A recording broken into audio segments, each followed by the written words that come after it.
truth, this is the place for you. Don't need to complicate it, it's best to keep it basic. Open the book, the word is self-approved. He's Alpha and Omega, the answer since the early ages. What you should do is learn about the greatest. Just so you know, our door is always open. Let's study together instead of debating. Share our differences, let love heal all that's broken.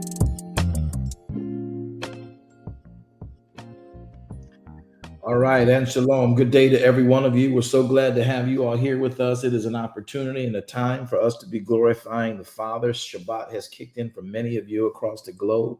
We want to make sure that you have opportunity to rest in Him. And those of you entering into the Shabbat know that it too is going to become a very important time for you in just a few hours. We want to make it our business to get prepared for that.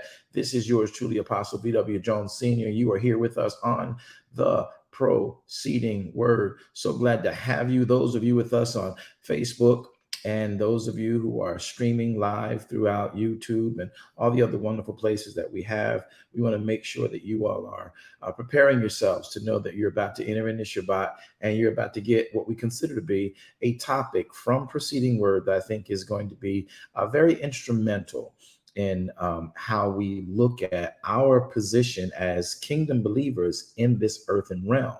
And life is going to come at you fast, heavy, hard, and it's not going to stop. How do you respond? How do we keep the ambassadorship of our Savior in our foresight? So today, this is the Proceeding Word. We don't mind when you share this room because it's a blog. It's a vlog. It's what we do. Okay. It's our podcast, as it were.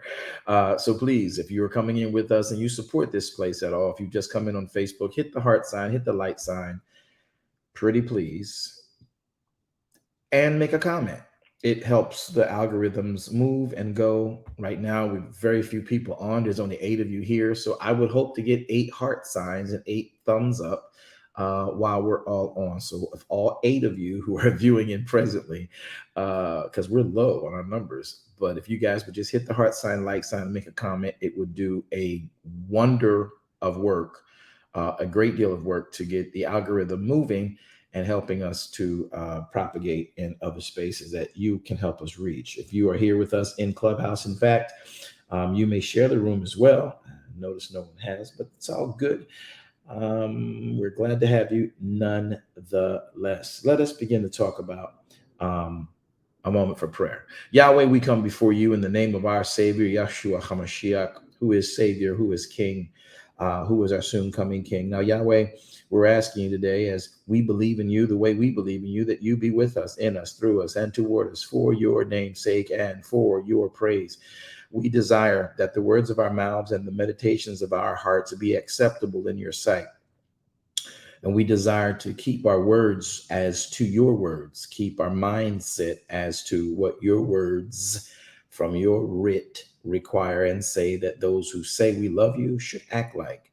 Help us. And Father, we take opportunity, I know I do, to repent for even my thoughts or deeds or actions, words that may have been spoken, my mind judging something, someone, or even lessening and judging myself in a way that's not becoming of your vision for me. I pray you that, Yahweh, you would forgive us for our actions. Most of us that know to repent to you, we know that all men have fallen short, but Father, your word gives us hope. There is always yet hope because of you, because of YAHShua HaMashiach, and him being our Savior, him being our high priest, who has been touched by every feeling of our infirmities.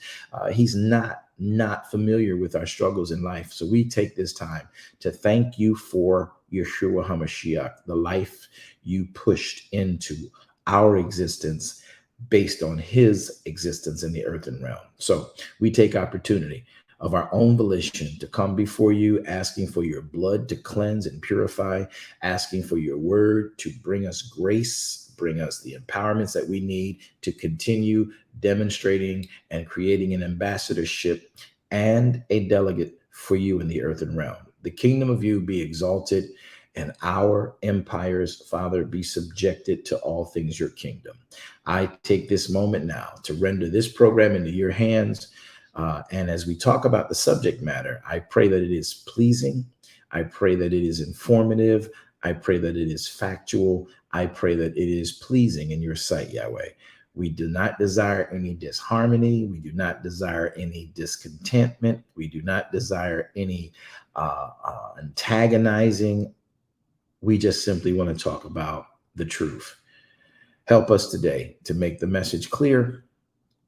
Man shall not live by bread alone, but by every word that proceedeth out of the mouth of Yahweh, who is our Elohim. All right. Well, we got a lot to talk about today as we are concluding our subject from last program with respects to how we are to operate in Elohim. One of the things I want to make sure we get is that we here on the proceeding word only desire to create and produce what is called a good conversation for help and hope. So we want to talk about YAHShua. We want to talk about a climate you and I live in today. And this climate has a lot to do with the way that we have nurtured a culture. And unfortunately, in America in particular, which is where I'm from, but many of you are from different continents. I know many of you are from the continent of Africa, the countries of South Africa, the countries of Mali, the countries of Uganda, the countries of Ghana, the countries of the Cote d'Ivoire, as well as the islands, the Caribbean islands, and the UK, and Vietnam, all these wonderful countries, Australia. So we're glad to have you viewing in and listening in on the archives as well as the live streams. But we want to talk about an issue that is not just in the American perspective, but it does affect all of us globally. But I can only speak from the American perspective. But I hope to translate it into an overall global issue that it actually is. And so we're dealing with the subject matter that has been trending like crazy as of late. And there's two of them. One of them is what lives matter. I said that. What lives matter? Black lives, green lives, purple lives, white lives. What lives matter? All lives. What lives matter? And then we have an issue with, based on that, when is it being hate speech or hate actions towards someone? Violence is never in any way, shape, or form condoned by me. However, I do believe that one needs the right to protect themselves if unnecessarily attacked or approached. You defend yourself. However, violence to get a point across is ignorance. It is barbaric. It is definitely not of righteousness. It is not of Elohim. I do believe, however, that we have gone into a very sensitive state of being. The Bible lets us know, the book of Matthew, YAHShua, and I might paraphrase for the sake of time, is that all these things must be, but they are signs that the end of times have come. We are in the beginnings of sorrows right now. That's the phase of life in eschatology that you and I are looking at right now. Many don't know it because we don't read the Bible, and many might not believe in the Bible. So the proceeding word is a group of people and a conversation platform for those who believe like we believe. Now, if you don't believe like we believe, you don't believe in the Bible, you don't believe in the Torah, you don't believe in the fact that YAHShua, some call him Jesus, is the Messiah. He has come, died on the cross, bled for my sins, opened his back that I might be healed, and then arose from a grave in 3 days and sits now in the right hand of the Father, making intercession for people like you and me in these flesh suits, right? So if you don't believe that, this conversation's not for you. Love you, want you to hang out. You are welcomed. But before you go and get off on your high horse or your religious fodder, I'm not going to go off on our religious fodder. I'm just going to talk about how those who believe like I believe should present themselves in the world based on the circumstances that have been prophesied before. Now, with that having been said, we state this very clearly. Man shall not live by bread alone, but by every word that proceeds out of the mouth of Yahweh or Elohim. So these subjects, what lives matters, and these subjects of racism and supremacy and anti-isms exists. Right now, there is one flooding all of our feeds, and it is about something that Kanye, a artist, actually the artist formerly known as Kanye, as well as a great basketball player who will, I hope, make it to the Hall of Fame someday for his great skill. And his name is from a team in Brooklyn. His name is Kyrie Irving. Now, these men are they're in the above, financial category of life. Most of us look up to that level that they all sit in. However, there always is issues that come out. So as we started the program on this past Wednesday, explaining to you what was said and why it rose to the point that one person needed to be, and I think needed by one group of people to believe to be punished and treated in an emasculated way in society because they said something about another group. But what they said about the other group wasn't a negative, though they used a narrative in a movie to push their point that we should do like the group wanting me to apologize has been doing all their life. So we began to talk about that. So we've set platform, we've set narrative, we've set precedent. Now we want to continue and bring conclusion to that conversation before we enter into our Sabbath. We also have a gentleman by the name of Kanye, the artist formerly known as Kanye West. I don't agree with everything that this man is for and about, but I do understand that he and I share the same plight. He happens to be in my country and he happens to be melanated. And there are specific issues that go along with that may be seen, some oftentimes not desired to be talked about, but in many cases will always be talked about. And sometimes told to drink a cup of concrete and man up about. But he has, as we thought, and everyone else thinks, a right to freedom of speech. He made a comment that I believe, after looking at and reviewing it many, many times, though he was angry, should have considered how he spoke it. He did speak something that was with a little vitriol. And we all have anger at times, especially when you're messing with our money. Kanye's issue was that the money was being messed with, and he was tired of being a pawn to someone else's, if I can say, scheme to enrich themselves and minimize the efforts of the labor force used to get enriched and then make them think that that is their light and plight in life. And he's realized we can do the same thing you do. We don't really need you, and we're going to go ahead and do it our way. Now, this is where, for the preceding word, it becomes a controversy. And I want to make sure every media stream knows that this is not anything about hatred. For me, it's about unity. For me, it's about the necessity to understand history. So, as a believer in the Torah, I am one, and the Bible, and he who hung on the cross, I firmly believe that Yahweh placed a blessing on Avram that extended to Abraham. And he said, I will bless them that bless you, Abraham, and I will curse them that curse you, Abraham. Now, Avram, pardon me, I said Abraham. Avram, before he became the father of many nations, i.e. Abraham, he had no children. So whatever was in Avram's body, whatever was in his posture, whatever was in his loins, Yahweh commanded a blessing upon. So if we bless anything that comes out of Abraham, Yahweh blesses us. We curse anything that comes out of Abraham, Yahweh said he curses. Now, I believe Yahweh is the same yesterday, today, and forever. He does not lie. And when he says something, he means it. And whether you know it or not, your ignorance of that law is not a defense of that law.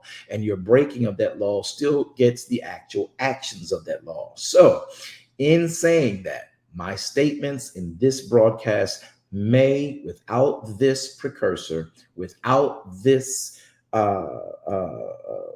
disclaimer, might seem contradictory to my actual activities towards this culture we're going to talk about. Now, when Yahweh says to Abraham, I'll bless them that bless you and curse them that curse you, I therefore love everything that comes out of the bloodline of Abraham. I love every Israeli. I don't care if you're Jewish. I don't care if you're Ashkenazi, Sephardic, Judaism, Udaism, which is Yid, and or if you are Yid or Yehuda, or whether or not you are Messianic. I don't care who you are. One, I love all people, because Yahweh says, I would none perish, but all come to repentance. So I'm all for what Yahweh is for. And that is every soul coming back to the knowledge of the Creator based on the deterrent and the misstep of Adam, who I believe is the first human ever made. Okay. And made by Yahweh. And Adam disobeyed and thrust us all into a environment of sin before we were ever even born. The only way out of that sin is through the person YAHShua HaMashiach, who happens to come through what is known today typically and traditionally and accurately as Judaism. Though Yeshua never came to endorse Judaism, and Messiah Yeshua never came to endorse Christianity, he is not for either. He is not. He's for the people. He is not for either religious construct. I don't care if you're Christian. I don't care if you're Messianic or just Orthodox Judaism. I don't care what brand, what splinter you are. Yeshua did not come for your religious system. He came to establish the fact that Yahweh gave a command, and that should be our religion. What he says in that Torah, those book of instructions, he lived them out. That's what we're about. That being said, Yeshua was born to a family in the tribe of Uda, who at the time, Levi and Benjamin and Uda, those three tribes became known as Udaism. And Udaism was based on the fact that a civil war took place in Israel. And when Israel had the civil war under Jeroboam and Rehoboam,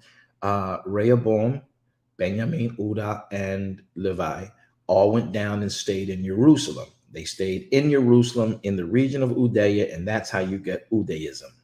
Then you have the 10 tribes that Jeroboam took with him back up into the north, put an idol in Dan, made them go worship at the mountain, changed the times and the seasons that Yahweh put in place. And now you have what we know in the Bible as the Samaritans. We also know them and dub them as the lost tribes of Israel. So most people in Christendom are very ignorant of that fact. Therefore, we misread the Bible. I'm pausing for effect. So when you don't know that, and you don't understand that Moshe was not a Jew, when you do not understand that Solomon was not a Jew, when you do not understand that Moshe, I said that Avram was not a Jew, Adam was not a Jew, Noah was not a Jew, Ham, Japheth, Shem were not Jews. When you understand that, and none of them were Israelites either, you misread the Bible and you mispropagate narrative. We start there, we can have some real good conversations about what the Creator designed. But if you don't know that and you're preaching from pulpit and you're pushing that, that becomes problematic. So when I say what I'm saying in this broadcast, I'm going to give you guys a clip I want you to listen to and watch. It speaks to what Kanye's issue was and Kyrie's issue was. Now, Kanye made his efforts in faith. I don't want to talk about the faith piece. I want to talk about the history of a people. And when talking about the history of a people, my faith may look weird. And you believe in Yeshua as well, but I don't want to misunderstand. The blessing that Yahweh put on Abraham was, if you curse them, I'll curse you. If you bless them, I'll bless you. I will always curse anything of the bloodline of Abraham. I will always bless anything of the bloodline of Abraham. But me blessing you, I love my children. I love my family. I love my mother. I love my siblings. I love my offsprings. I love my father. That is never going to be an issue. But when they do something to me that causes me harm because they decided to act selfish in a given moment based on ignorance and or intentions, I'm going to call cap. I have the right to love you and still call cap. Pardon me. I'm talking like young people. I have the right to love you and want and hope the best for you and still check you when you do something that is egregious and or when you do something that is just blatantly wrong. Unright. If I don't check you when you do something unright, I don't love you. Now, I check you in love. I don't check you in vitriol. I don't check you in, revenge. But I do make mention, hey, do you know you did that? And based on what we say we live by, that's wrong. How do you feel about that? And then you give me static and you clap back at me like you want to throw and fight. I might check myself and not let my anger that you checking me because I'm loving you, come after you. But if I love you, I would be non-loving of you not to check you, or at least raise to you, here is the statute we live by. You did this. What's your reasoning? Because I love you. I need to know, because two can't walk together except they be agreed. Doesn't mean I'm gonna be your enemy because I check you. Doesn't mean I'm fighting against you because I check you. Doesn't mean I don't believe in your dream and your right to do something else because I check you. The fact that I check us is so I know that we're on the same page or not. If we're living in the same vein, trying to get to the same space or not. And if two don't agree, we're going to have a hard time walking together. So that I don't waste my time with you, I'm not going to hate you, but I may have to leave you alone until we come together about what we both believe in. Because if what you're doing is unright and it's clearly unright, then walking with me trying to do right with the potential to be unright, we're not going to be able to succeed. And if you're going to be checked on it and then tell me you don't give whatever, then I got to leave you alone. I'm not going to wish you harm. I'm not going to wish your demise. I'm not going to send anybody to come and get you. I'm not going to demand anything from you. I'm going to pray for you. But I know that if you tolerate and I tolerate each other to that level, I'm going to get frustrated. And then we will have a rift that's unnecessary. So we just want to make sure we understand, if I check you, that's me loving you. Because if I didn't love you, I wouldn't check you and I'd let you go down that road that I believe is going to cause you harm. And if I don't like you, then may harm come to you. May the Lord watch between me and thee while we absent one from another. That's on you. But if I love you, I'm like, hey, hold, wait, stop. Hey, what you doing? Is this really what you want to do? Did you realize that you're doing that? That's called conversing. That's called confrontation. Confronting the issue that is before us, because we are in love with each other. So if I check you and then I use the history of your actions that lead up to this point that is an impasse, no longer tenable for you to continue traveling this way with me by your side in your camp or you in mine, then that means I love you enough to have a conversation with you. Now, if you become belligerent and arrogant, ignorant, and self-absorbed in what you think is right towards you or not, that's a problem. So let's talk about this issue and conclude it today. So the right thing to do is to make confrontation and to discuss the actual governance of how we say we live. What was our agreement? What was our covenant? And have we breached it? If we've breached it and I confront you about it, that means I still want to have our relationship, but we gotta fix what broke. If I don't fix what's broke, that means I don't want to be a part of you. Break off, kick rocks, keep it moving. And that's the difference we got to understand about what love really is and what love is not. And tolerating things just for the sake of toleration doesn't mean you love them. It actually means you put yourself in a position to become abused. So let's talk in general about what we now have on the platform. There are many rooms. There's a room on Clubhouse. I popped in it earlier, and they're talking about, the Jewish Black relationships. And all of this came behind a movie and or a book by a gentleman about the Hebrews to Negro, the way they perceive the chronology, the lineages, and how things went about.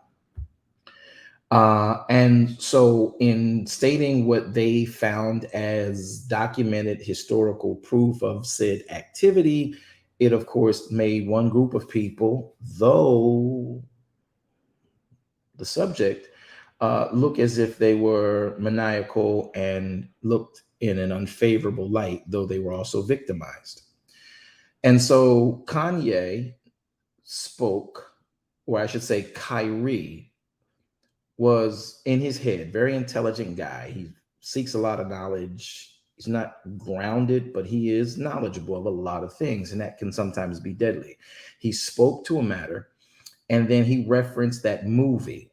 The movie was already considered one that was controversial, and some classified it as hate speech towards a specific group, and particularly the Jewish people. Now, what Kyrie actually said, though the movie made references that seemed to be derogatory, they talked about the history, they talked about also how the Jewish people pulled themselves up out of the victimization of the Holocaust, as well as other issues that took place that never diminished the things that the Jewish people went through.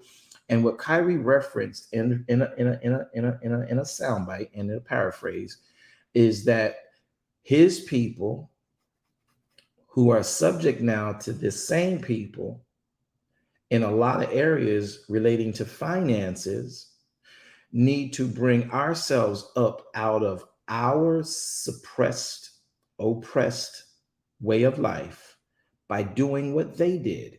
Now, he referenced the movie, posted it. It was a negative in the sight of whatever the authorities are, but his reference to the movie was so that you and those, myself like him, could say, this is how you got to come out of the situation. They went through all of this for all these years, and this is how they pulled themselves out. They stuck together. If they survived an ordeal in a scenario by the grace of Elohim or not, they stuck together. And what they do in their community is they do not let one red cent leave out of their community, i.e. Tony Brown's quote, before they don't let one red cent leave out before it circulates within themselves at least 6 times. Kyrie Irving was referencing that to a part. And then he now is under this horrific scrutiny. And though people can attest to the fact that he's not anti-Semitic, he's now labeled as being anti-Semitic. And as an African-American, this is not just an American issue. This is a global issue, because if you ever say anything about any group, usually you're going to be scrutinized, because it only promotes dissension. It only promotes disunity. But in this case, he's being, I think, overly punished for a misstep, I really believe, using a resource that he should have reconsidered. But at the end of the day, the point he was making was, we need to do what they did to come up out of our situation. And that becomes problematic. Kyrie aside, basketball and Kyrie aside, Kanye and music now to the forefront. Kanye's music is his, but those who are the leaders and the promoters of music all over, whether it's rock and roll, whether especially in hip hop, R&B, and even gospel, you have a lot of contracts written and done. A lot of producers and a lot of promoters are from the Jewish community because they are very accessible to the ghettos in America. Now, this is not just in America. America is a microcosm of this whole thing. I have to speak from an American perspective, though I have many from other continents who give me and share their stories with me. I can't tell their testimony like I can tell mine. Now, in America, I'm going to give you guys a clip just to show you how to bring this into focus. You may think I've been rambling all this time, but I want you to really understand this. So when I now talk about the conclusion to this, you see better what you may not have known before. I'm going to take a clip that is on YouTube, and I want to show this clip to you. Not the same one I showed you on Wednesday. This is different. And I want to be very clear. The gentleman that will be talked about in this particular video is, in fact, of Jewish descent. And he is a very big contract and very big promoter. He was very successful in what he did, but how he got there. And this is what Kanye and Kyrie were really referencing, as well as Malcolm X, as well as some others who, whenever their voices rise against this system in place, somehow end up disappearing as if it was natural. Now, I'm not making any accusations, and I'm not trying to throw any type of insinuations, but I'm looking at some historical facts that when people speak like this, they end up, I would like to say silenced, or we like to say censored. And censorship takes on a whole lot of different meanings. However, I want to show you something that I think speaks to the heart for me. And I'm very careful when I speak because I have a lot of rabbi friends. I have a lot of Mennonite, Yemenite, Sephardic, and Ashkenazi friends. They know my heart. They know when I speak, I only speak of history, which is why they love talking to me, because I don't come at them based on my religion. I speak the history. And you can't refute history. It's the facts. Now, history can be colored and history can be given perspective. But they agree with me and I agree with them that we can talk and understand it based on what is the history that we have as empirical data. All right, so let's move into this with that thought. I'm going to share something that I'm careful sharing. And since this is my platform, I take full responsibility for any actions that can come out of this. And I am not attacking this gentleman. He is a major movie producer. He is, I think, still alive. But there was a very hard case drawn against him. And then they went back and found the facts as to why this case was drawn against him. And this is what Kanye is speaking about and Kyrie is speaking about. And if you didn't know this, you really would think Kanye and Kyrie were being arrogant, ignorant, and unappreciative of the opportunities they have been, as it were, granted. Now, if you want more about what I just said, go back to Wednesday's broadcast. I got to keep moving forward from here. So here is a new clip I want you guys to pay attention to. You may want to share this with your peers. And I'm hoping that you guys will enjoy this. So take a moment. I want you to listen to it. And we're going to come right back and talk about it. It's going to take about 10 minutes.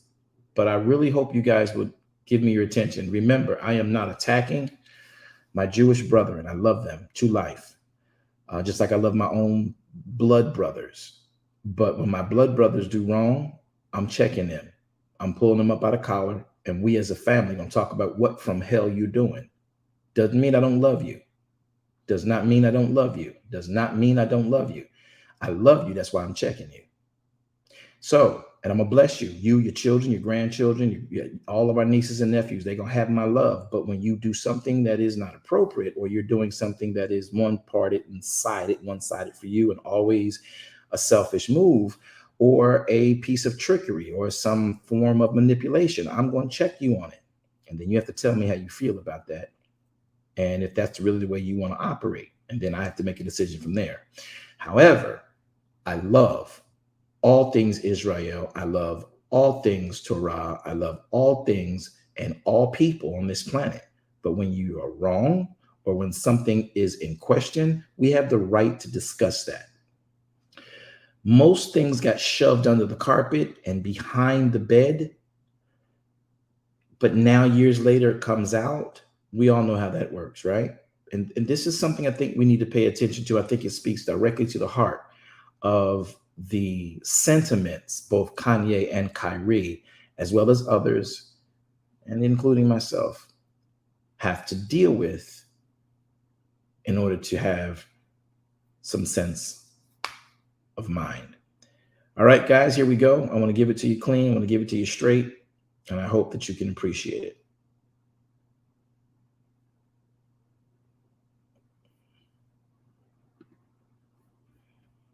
Norman Lear is a racist, a hypocrite, a thief, and a liar. This is a man named Eric Monte.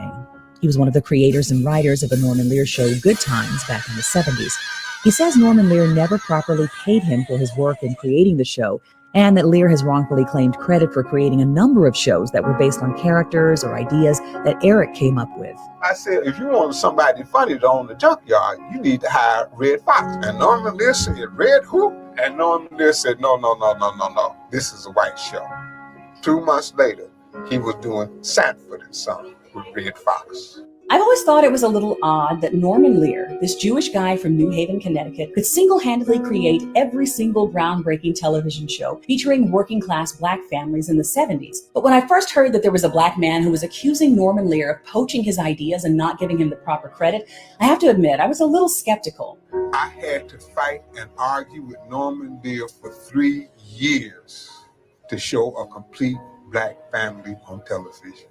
Eric Monte, who suffered with drug addiction, homelessness, and eventually lost everything he had, says Norman Lear stole his ideas for shows like Good Times, The Jeffersons, Sanford and Son, and claimed them as his own, cheating Monte out of creator credits and millions of dollars. But is there any veracity to this claim? I'm Dara Star Tucker, and this is The Breakdown. I grew up with this Norman Lear mythology. The spiel was that he just somehow had a sense for what America was ready for and had enough knowledge of the black experience to create these shows that reflected our culture and that knocked down racial barriers. He has 5 Emmys, the National Medal of Arts, and the Kennedy Center Honor. Surely there couldn't be any truth to the rumor that he was a thief. Eric Monte, who was born Kenneth Williams, grew up in Chicago's inner city, in the Cabrini Green housing projects to be exact, the very projects where the groundbreaking show Good Times was set. In his estimation, it was a great childhood filled with rich experiences that he wanted to share with the world. I started looking for some black heroes, and I saw Mantan, Deppy Fetchit, and Amos and Andy, and I thought they were real funny, but I didn't want to be them. In fact, I was ashamed of them. So I made a vow. I grew up, I was going to make some black heroes. He wanted people to know that his upbringing was about more than just gun violence, drugs, and poverty. So, as soon as he was of age in the late 1960s, he decided to hitchhike to Hollywood. He did whatever he had to do to survive. He gambled, he hustled, he even sold drugs at one point. It took him 2 years to get there. Eventually, he hooked up with a group of hippies and enrolled in LA City College on the GI Bill and studied poetry, which eventually turned him on to screenwriting. He created a bit of buzz in the black artistic community when word spread about one of the plays that he had produced while he was at LA City College. In 1971, Mike Evans, who played Lionel Jefferson in All in the Family, asked Eric Monte if he would be willing to write a spec script for the show that would help him to flesh out his character a bit more. He said, and I understand you're a good writer. I'd like you to write a show that centers on my character. Mm-hmm. And I'll put both our names on it, take it into Norman Lear, and we'll split the money. So I said, okay. So I wrote this show in which I created his mother and father, George and Louise Jefferson. And he took it in Norman Lear, and 2 weeks later, Norman sent for me. And that's how it all started. So, with the script, Eric Monte created the characters George and Louise Jefferson. He pitched the idea of a spin-off show with these characters to Norman Lear for years, but Lear didn't think it would work. I pitched the show in 1971. And his first thing Norman Lear said when I came into the office was, America will never buy a black man calling white people hunky in a sitcom. In 1975, Lear finally decided to give the Jeffersons their own show, using many of Monte's suggestions, but he never invited him to be a writer on the show, and he didn't list him in the credits as a creator or offer any residuals for Monte having developed those characters. Eric also says that Norman Lear talked to him about the desire to remake a British TV show, Steptoe and Son, in the early 70s. Eric suggested to Norman that he do it with an all-black cast and use Red Fox as the lead. At the time, Norman Lear didn't even know who Red Fox was, and he had planned to use an all-white cast. But a few months later, the show was greenlighted. And what do you know? He took Eric's suggestion, again, with no acknowledgement of his contribution. At the same time, around 1971, Monte was pitching a show to Norman Lear based on his own childhood in the Cabrini Green housing projects in Chicago. Esther Rolle was receiving a lot of good buzz at the time for playing Maud's maid, Florida, and the network decided to give her her own spin-off show. When they came to Norman Lear for ideas, he pitched them Eric's idea for a show set in Cabrini Green. But there was one change that Esther insisted upon. She wanted a husband on the show. They wanted to do it without a husband. And she said, no, I want a husband on the show because I was raised with a father and a mother. And I wanted America to see that Black men stay with their families and raise their children. Right. Now, Norman did hire Eric Monte to write for Good Times. Eric describes his time as a writer on the show as being very contentious because he and several members of the cast were in constant battles with white writers and with Norman Lear about the tone and the stereotypes that were depicted in the show. I caught hell because Norman Lear was an incredible racist, but he didn't think so. And everything they wrote was stereotypic. They thought of black humor as, "Yowza, boss, I was going to go down by the river." I'd fight them tooth and nail. They'd ignore me in the offices, take that Yowza stuff down to the cast. John Amos, Esther Rolle, and John Dubois would have a fit. I would give them what I had written. Norman Lear would reluctantly shoot it, put it on the air, and it became a big hit. He says after the first season, he was demoted as a chastisement for his constant battles with Norman Lear, and the white writers were promoted in his place. They eventually fired John Amos by killing off his character for the same reason. Damn! After the second season of Good Times, Eric Monte got a deal to write the Cooley High movie, and he left Norman Lear's production company altogether. Eric's movie Cooley High was a breakout hit in 1975, and that prompted ABC head Michael Eisner to call him in to discuss creating a show based on his movie. That show eventually became What's Happening. Eric wrote a pilot for the script, and ABC accepted it. Because he had been burned so badly by Norman Lear, Eric fought for more control this time and wanted to put the show out through his own production company. ABC execs said that because he didn't have any producing experience, they would have to hire a couple of line producers to work with him. Eric Monte's agent, Bernie Weintraub, also repped writer-producers Saul Turtletaub and Bernie Ornstein. When he finally saw the production deal, it was listed under something called Toy Productions. And I was like, who the hell is Toy Productions? Turtletaub and Ornstein had gone out and formed a company with Bud York and Norman Lear's partner. ABC had signed to do the show with that company, and my agent, Bernie Weintraub, had negotiated the deal, all behind my back. So Monte went to the Writers Guild to try and get them to mediate the situation. They offered him the bare minimum, which was a huge insult. So he took the only step that he felt was left. He filed suit against all of them: ABC, CBS, Turtletaub, Ornstein, Yorkin, Weintraub, and Norman Lear. Norman Lear came to me and he offered me $1 million for a settlement. And I said, for all those shows, no way. So the lawyers came to me and they said, look, take that money because you still have your suit against the networks and the others, but at least we'll get paid. So when the papers came down, all the defendants were listed. So I said, I didn't agree to this. They said, either you take this or we're walking off the case. I went all over Los Angeles looking for lawyers to represent me. I had the evidence and everything, okay? No lawyer in that town would take my case.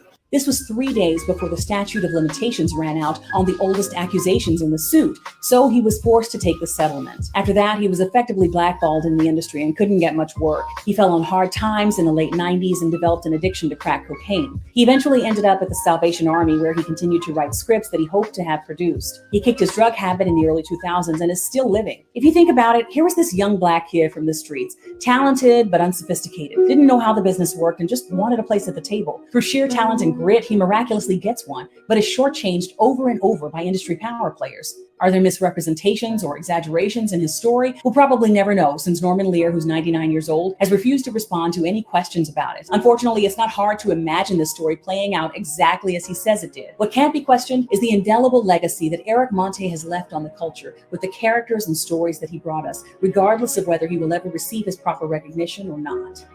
Creator of good times. Eric Monte. Be sure to follow the I'm All Over the Place podcast. We'll be doing a deep dive on this topic in the next episode. So, Zion, I want to be very clear about this. For those of you who heard that, I hope you heard that well in Clubhouse. Clubhouse, somebody come off mic and let me know if y'all could hear that okay. I didn't think about it till later. Yes, we can hear you. Yes. Thank you. And those of you who are watching on Facebook, you could read the captions that were being spoken. They were doing hearing impaired aids there. So you heard the words and you saw. I want to say I'm not against Norman Lear. I'm not against, Warren Throb. But all of that was from the people that Kanye is talking about and Kyrie is talking about. What do you mean from the people? Yeah, they're all different, but this is the mode of operatum that is frequently placed on individuals who have talent. And I think it's a unique talent that money can sniff out what will sell and then push it to the masses. I think that's a unique and beautiful, hallelujah, blessing talent. But there is an appropriate way to do it. When you actually rob the people of their talent, sell it back to them, and then tell them that they did not, you didn't copyright infringe or you didn't plagiarize. Now, I come through school. So in school, if I write my thesis or if I write my doctorate, I'm going to be charged with plagiarism if I take someone else's quote.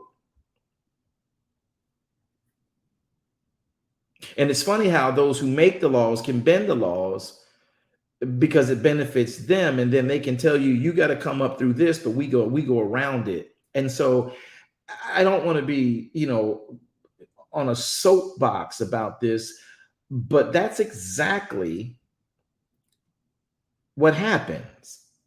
I don't know if anybody can really fight the truth of that. If you are from America, and to those of you, my brothers and sisters around this globe who are tuning into this in the archives, I am not leaving you guys out. I promise you, I'm going to talk about subjects that are very specific to your culture and your nation as well. But I don't think I don't think you don't have this problem in the UK. I don't think you don't have this problem in Uganda or in South Africa or in Mali or in Bali. I don't think you don't have this problem in Jamaica. I know it's in Jamaica because the Chinese over there, y'all, Jamaica, y'all in my heart. Y'all have no idea how much y'all in my heart. And you are the most resourceful people that I know. And it hurts my heart to see the palm greasing that goes on in the administration and the ministry there. Also in the UK, you have the same problem in the rap game, and you have the same problem in entertainment over there. All of these situations is a group of people who have the finances to travel from continent to continent and learning how to extract from certain places a gift and a talent that can be literally exploited, and the exploited become basically new version slavery. You don't like that, do you? I know you don't. but that's just the facts. Anyhow. Those are just the facts. We might not like to hear it. It may be a hard pill to swallow. And then we still have to fellowship with all that is going on. And the thing is that all these guys were really saying was what has been said by others who, from the Black Panthers, and I'm not just talking about African American and blackness and what have you, because that's a whole nother dynamic that really has to be layered, open by layers and open by caveats. But, you know, there are so many people who have spoken to this end. And so we know for a fact that this whole situation, you see how it went down. And this is commonplace, not just in the Jewish money holds, but also, unfortunately, amongst the Black people. We pimp our own. So don't get me twisted that I'm coming after and talking negative about this situation from the Jewish side and these places that people did get opportunities from. Did they push the bar as to who got lion's share and who got credit, who got the royalties in perpetuity? Yes, they did. We call cap on that. But what happened also is that some of us got a couple dollars and then we went and did and literally put forward the same template and model in our own communities. And we searched out our own people and we did the same things to our own people. So this is a human issue. This is greed.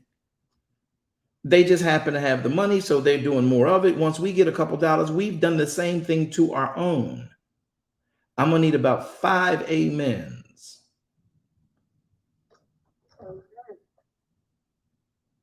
I got one. Amen. Amen. I got 3. I need 2 more. 4. I just need 1 more amen. I'm not taking up offering. This ain't coming out your pockets. I just need an amen. There's the 5th one. I need us to understand that when we talk about this, I'm not talking to bring division. This is all about understanding things so we can bring unity and understand you can't pull the wool over our eyes but for so long. You can't pull the wool over anybody's eyes but for so long. And once they decide now that you have gotten comfortable in the labor off of their back, causing you profit and a lifestyle you now enjoy, and they say, hey, get off my back. I'm done. You good. You gave me these little morsels. I'm taking these morsels and I'm starting my own because I now have understood through the contracts. I'm now understanding through good counsel and educating myself that I didn't have to be subject to you doing this the whole time. And I would not have minded being a partner with you in this. But you've raped me. You've really, literally stripped me of dignity. And then you've left me thinking this was the best I could get. That's on me. You get me once, shame on you. You get me twice, shame on me. And so when we don't realize that this conversation is an age-old conversation, this conversation that Kanye and Kyrie had, but now what it's begun to do is because the African-American, or I can even say in this instance, I'm really going to say the African-American because they're the ones who really have that horrible stigma over them for being the angry Black man. They really do. Though we have it in every continent on the planet, there is melanation all over the globe. There is injustice all over the globe. But we have the stigma for being the angry Black man, woman, or whatever. And we are, ungrateful. We are ingrates. And we gave you opportunity and you just what you're going to do with the opportunity. It's like, wait, hold up. It's one thing when you got a lasso around my neck choking me, and then you sell me oxygen.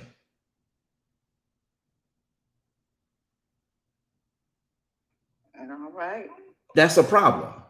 Do y'all get that? You might not like it, but that's a fact. It's different when you are choking me on purpose, and telling me, oh, I'm gonna guide you, I'm gonna guide you. Here, buy this oxygen because this is what you need right now. No, let the noose off my neck so I can breathe. Yahweh provided oxygen. I don't have to buy yours. See, that's a problem. That's when I call cap. Don't mean I don't love you. Matter of fact, I like the fact that you add value to a vision I have or a thing in my culture that other cultures say, hey, that's fire. Yo, that's hot. Man, that's what's up. Can I get some of that? Sure. But let's do this equitably. And that's what these guys were really speaking about. And that's the basis and the core of it. So now how does the believer in the kingdom of Elohim operate under a identifiable mistreatment, an identifiable unrightness, an identifiable and vettable scenario of oppression? This young man's story is one of many that died. His story is one that lived of a pool of many that died. You know why it died? Because they got beat down in the court systems. Why? Because unfortunately, most African Americans will not go, and I have to say this way because it's the only way I can make the emphasis necessary, and I hope that all can scale this out to the globe. And that is that we have been taught, go to school, do what we say. Well, who owns the school? Matter of fact, who owns the stores in the neighborhood that we're in? Matter of fact, who's writing the laws that we're in? You go and you do this because this is what profits the community. This is your part. You play it. You do it. And even though we may not like a lot of religious banter that goes along with some of these efforts to segregate, I really believe if we really develop a commonwealth where everybody worked together based on their skill sets and get educated based on a vision that we all have to go somewhere, and everybody is somebody in the system, instead of making you think you're somebody, in truth, they got their feet on your back, they got their knee on your neck, and they got their hand in your pocket. Matter of fact, it's funny when people put money in your pocket only so they can take it out of your pocket to make you feel like you were a part of the transaction. That's deep. So the interesting thing becomes it's the same thing as was happening when slavery was transitioned out. They did the sharecropping. If you don't know about the sharecropping, this conversation is going to be completely ignorant to you. And so with sharecropping, they would give you the crops. Okay, fine, you got these lands, right? They didn't give you the 40 acres and a mule. They gave that to other people who came over. But those who were supposed to get the 40 acres and a mule, that land was then attributed and assigned off to other immigrants who were not a part of slavery, but the ones who built and did what they did. All of this now becomes problematic because they said, okay, well, fine, we're going to do what we think you say is right. Since we've worked this deal out, right? So we're going to give you land. We're going to give you sharecropping abilities. And in the sharecropping process, I have to do this in a very quick way, so I'm going to paraphrase. In sharecropping, they gave you land. They had you crop, but then they made you sell it through them. And then you had to come through them to get it out to the public, which really put them in control of your crops. And then you had to buy from them the seed. You had to buy from them the fertilizer. You had to buy from them the irrigation process and the water system that helped to bring the irrigation. Y'all need to study. So by the time the sharecroppers finished doing everything, still Massa got 90%. You work, you free to work. You ain't getting whipped. You ain't getting whipped. You're not getting whipped. Hallelujah, right? You might be getting robbed. They may cut your harvest. They may come and burn your yard, but you still are in some control. You are technically free. But there is a different way when you can bring a ghost in and consume what you have hoped you could produce. That is another form of what we're talking about. And we don't pay attention to it because we're like, okay, well, we ain't getting whipped no more. Yeah, but you're still losing your profits. You're losing, everything is going somewhere else. Yeah, but we're producing now. You know, I got something to work with. You're right. You're true. But you need to make sure you write the contracts. And when illiterate people are doing business, people who write the laws know how to make sure you don't see what you need to see in what should be your rights. Am I talking truth to anybody? Y'all think I'm just tripping? It's true. It's truth. True that. True that. That is definitely the truth. And so when someone like, Douglas speaks up, great legendary activist, Frederick Douglass, this is what he's talking about. Kanye and Kyrie are not far off from what they're saying. Look what happens to them, the persecution, the prosecution. You've got, even though you might not like the religious rhetoric of the Nation of Islam, as it were, and they were talking about segregating in America. My only issue with Islam is the hatred in which that they push it forward with, and I was a part of that. I was a part of that. So don't come for me, because I lived it. I'm out of it now. And I see the error in it, but I cannot deny the plan was very good. It makes sense. Leave me in mind to making it. Give us fair.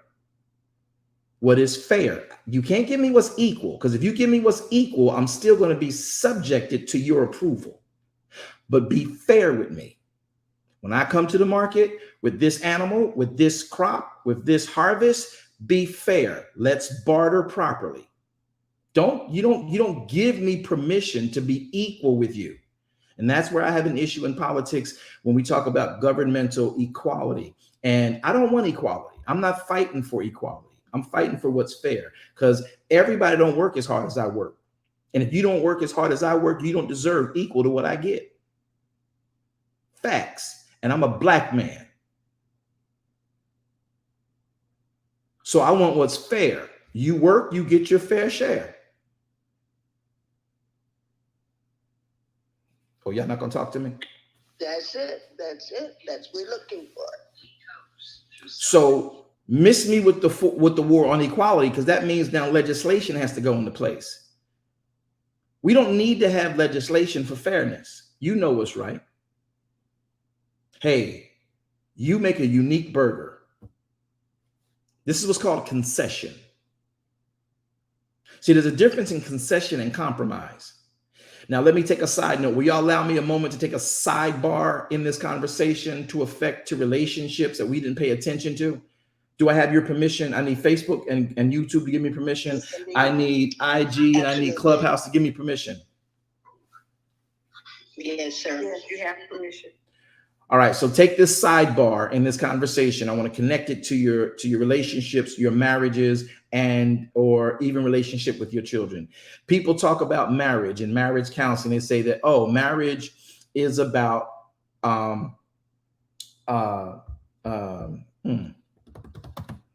compromise. Now, we've redefined compromise, but compromise in its origin is somebody breaking in and taking something by will and strength that don't belong to them. So marriage should not be about compromise, people. Marriage should be about concession. So if you want to get married and say, well, we're going to compromise. No, you don't compromise. You give concessions. What does that look like? Imagine yourself at a ballpark watching your son play baseball or football or soccer or what have you. You get up from sitting at that seat, you go to the concession stand. When you get to the concession stand, you have $20 in your hand. You're going to get a pop, you're going to get some pretzels, you're going to get a burger. Maybe that burger is made by those people. They tell you, okay, we're selling this burger for $3.47. Okay, in my mind, if I'm a businessman, I know that you got to pay for the product, you got to pay for the condiments, you got to pay for the utilities and the overhead for this space. All right. Now you pay for the burger, you got 50 cents for that piece of burger you put on that grill, you dropped on that fire, right? You paid 6 cents for the bun. You paid overall 7 cents for the condiments in total. And the onions, okay, that's fresh fruit, that's perishable. You got to make sure you get it clean and cook quickly. You paid, 40 cents for that. Fine. Sauteed onions, I gotta have on my burger. Oh, and the lettuce, that's also perishable. I'll pay 50 cents for that. So now I'm calculating the fact that this burger really cost you $2 to purchase. Now, when you add your flavor to it, when you add your specific way you do the seasonings, your secret recipe, you know, and your labor to do that, then when you sell me that, I said $3, y'all. I'm saying $5. Burgers $5 at the concession stand. I know you paid $2. I have no problem giving you $3 for your effort, because you do got to pay for it and be profit on it, and also for your artistic involvement, your IP, your intellectual property on that. Fine, I'll pay you for that, and I have to do it. The convenience of it, sure. I know you paid $2 for it, all your labor and all of you, and then you're tacking your profit on, and you're going to say I'm selling this for $5. Fine, that's cool. I can pay that because I ain't got to make it. You're making it. It's convenience to me. And that goes for the other condiments I purchased, the pop and the chips as well. Fine, you mark it up. Now that's an actual low markup. That's only 50%, 50, almost 60%. In truth, the real markup in the industry should be 300%. So if you spent $2 for it, then you should be charging $6 for the burger. Okay. I'm cool with that because we know what that looks like. Now, if you take that same burger, that's a concession. I'm going to give you pound for pound. I'm going to give you money based on the value, and it's going to be pound for pound. That's concession.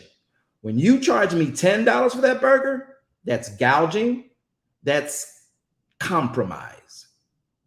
You compromise me. So a marriage should never be based on compromising.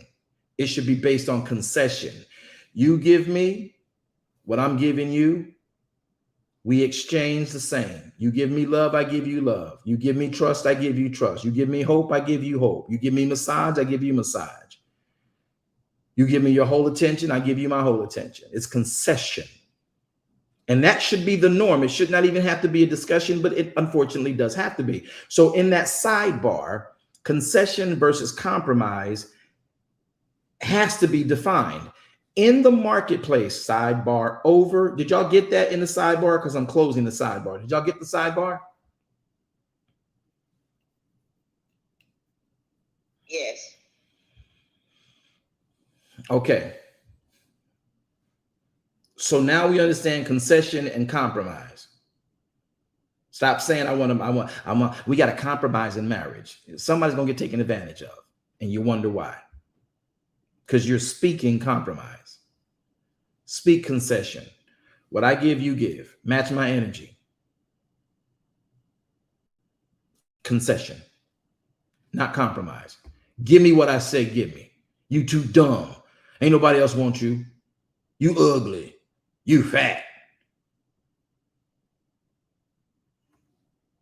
Ain't nobody gonna want you. You be glad to be with me. And her. Don't nobody want you with your bubble butt. Your head so big. Don't nobody want you. You may be glad you with me. And you that's compromising. Concession is mutual respect. I value your money. I also, as a money giver, value your labor in that burger. And it tastes good, man. And it's well done. It's heated. It's got the right temperature. Ain't no worms crawling inside of it. And these sauteed onions are perfect, man. Thanks for the relish. I love the mustard. It's a dab of that mayonnaise. Bro, that bun is tight work too. You got that broiled bun, that boosh, that man, look here, that pretzel bun. Man, that's a good burger. And you got the good leaf lettuce too. Bro, I'll pay you. Yeah, I'll give you $6 for that. I sure will. And I ain't got to make it. I'm going to go back here and watch my son play baseball. Thank you, sir. That was worth that for me. $10 for the burger, $8 for the soda, $16 for the bag of chips. That's compromise. Did you say pretzel bun? Yes, sir, the pretzel bun. Y'all know about that pretzel bun. You better learn today. I promise you to bless your life. Yes, sir. So understanding that, now let's get back off of that because I want to make sure we get that out of the way. So when you actually operate that way and you now tell me, hey, listen, you know what you do, I can get you money. And if you've never had money, well, what you do, I can get you money for that. And then they tell you, I'm going to give you this amount. I'm going to give you $100 for you to do a show for me one day a month. And you ain't never had $100 and you've been struggling to get 15 cents. That $100 will seem like you have the miraculous windfall you needed. But that $100 that you get paid to work your IP, your gift and talent, is then exploited because they gave you $100 for the month and they made $1 million. Oh, they did have to rent out the space. In the space that they rented for you to perform, they sold tickets. Trust me, it was a whole bunch more than your $100. They had to pay, of course, the venue. Matter of fact, in most cases, in these issues, in these cases here, the studios, they own the venues that they're singing. They're in a co-op, so they have ownership in it. See, once you start working behind the scenes and you start seeing the legalities and how these different groups and shell corporations start to work and you become enlightened, nobody wants you enlightened if they got you and you were in darkness. Because in darkness is how they keep putting hand in your pocket, putting money there, and then they're also the same hand going in your pocket because now you got to buy clothes to perform, you got to buy sneakers to perform, you got to buy jewelry to perform. And so that $100 really doesn't amount to anything because the sneakers, the clothes, the jewelry, they also own that. Now, I'm not fighting them for them being on their grind. But they push you and then they come to you and say, hey, listen, we'll also, if you wear this, give you another $100. And if you wear this, if you endorse this, we'll give you another $100. This is what these guys are really talking about. And it doesn't become an issue of anti-Semitism. And we need to stop trying to propagate that narrative. It is unright. It is unfair. It is a compromise. But it is not to the level that these guys are being alleged to have done. I do not agree with much of what Kanye does. I think that Kyrie still thinks the world is square. It's flat. That's what he thinks. He's got a right to think what he thinks. I don't agree with that, okay? Kyrie had issues with the vaccine. That's a person's choice.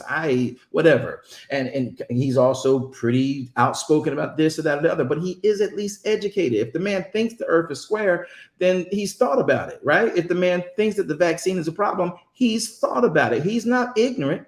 He's thinking. He may be without certain information to bring the thing full circle for him, but he is at least thinking. He's got knowledge and information from corners and caveats that many of us might not even begin to travel. How you put that together and make the meal, that's a different story. But just because he thinks differently does not mean that he was being anti-Semitic in that statement. He used an item to reference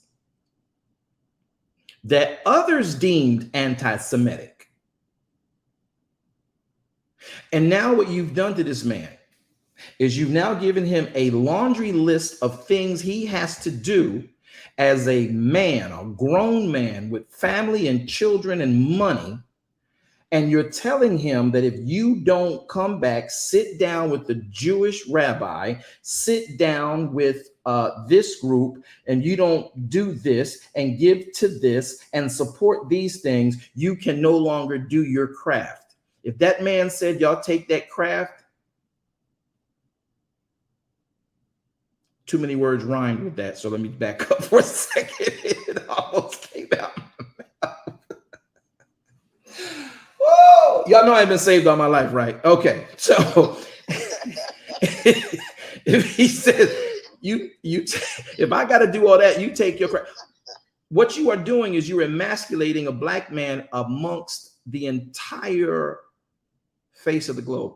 Yet again, it's buck breaking of old. You don't know what buck breaking is? Talk to a Jamaican who knows the history of Jamaica and the cane fields of Jamaica.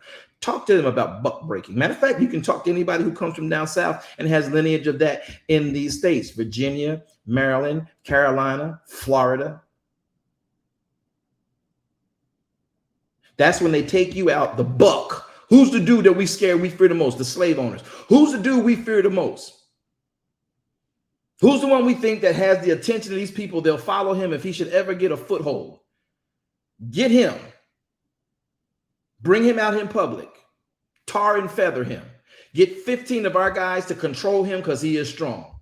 And he's got motive to get loose, right? So we need to use their power. We need to use their strength. Y'all might not like me for this, but I am not being anti-Semitic. I'm talking about the history of slavery. And if we think for one moment that this is not the same concept and comes from the same people who engineered parts of it to keep slavery in existence because it was so profitable, though they may now say in certain sectors of that particular genre that we think it's insane, we think it's inappropriate, so we're against it, we want to kill it, but we still have brothers and sisters who do it, and I got to eat with them.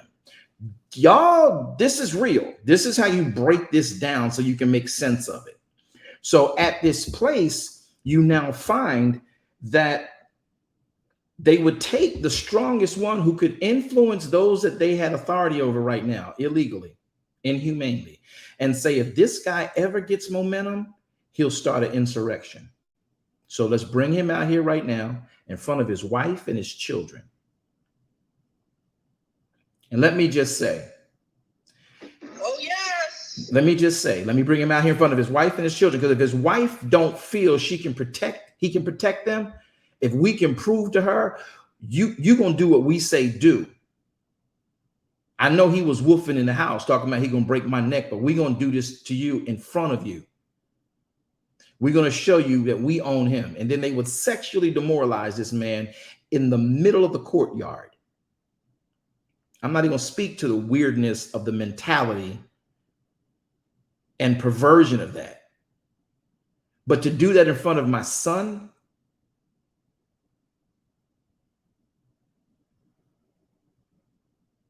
just to prove a point visually, optically, that we control you. If you even think about getting away, and then maybe possibly after they've abused him like a rag doll, then possibly kill him right there for the sake of saying, you think about, you want to follow what he said? Well, here's your result. 15 of them around them with weapons and whips, watching people who don't have access to weapons and whips say, man, we ain't gonna never get out of here. We might as well just do what they want. Look, we eating. Did you get some porridge this morning? Yeah, I got some porridge. Did you get some bread? Yeah, I got some bread. Is the water well still over there? Yeah, look, we good, man. I'm just tired. Yeah, I don't even want to fight no more.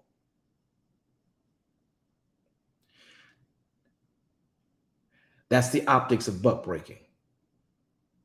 You ain't gotta like me. I'll take the heat for all of this myself. But I will not go to my grave not telling you truth.